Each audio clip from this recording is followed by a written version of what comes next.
Sa gitna ng mainit na talakayan kung dapat bang payagang dumalo sa session online ng mga senador, iginit ng ilang membro ng House Prosecution Team na dapat physically present ang senator judges. Sa impeachment trial ni Vice President Sara Duterte, balitang hatid ni Tina Panganiban Perez. Lahat ng 11 House Impeachment Prosecutor naroon sa People's Center ng Kamara, ayon kay House Impeachment Prosecutor Representative Joel Chua. Nagsagawa sila ng isang mock trial o simulation kung paano ilalatag ang kaso laban kay Vice President Sara Duterte sa harap ng mga senator judge. Parang ina-approximate namin ano ba talaga paano ba magtatalakay, ano ba ang trial, different from a regular courtroom, but more appropriate to an impeachment process. Parang mas ganun yung tinatalakay, pinag-aaralan namin. Pero pinag-aaralan din namin ng mga rules and evidence, pinag-aaralan namin ng yung how do you talk to the court. May ilang private prosecutor na tumulong sa kanila. May mga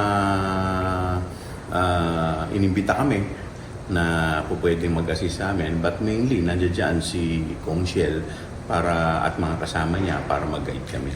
At sa gitna ng mga hakbang ng majority senators na baguhin ang kanilang rules para payagan ang teleconferencing para makaparticipate pa rin ang mga senador kahit wala sa plenaryo, nanindigan ang ilang miyembro ng House Prosecution Panel na sa Senate impeachment trial dapat physically present ang mga senator judge. Sa iba namang mga rules kasi din ay ina-allow na din ang ganitong forms. No? Pero ibig sabihin ng assumption ay hindi ito yung sobrang sensitibo kaso na kailangan nakikita mo yung testigo, kailangan na evaluate, may pagkakataon din ang judges na magtanong para sa kanilang sariling pag-unawa. You need to be physically present to appreciate the evidence. You need to be physically present to appreciate hindi lang yung direct answer to questions pero even yung nonverbal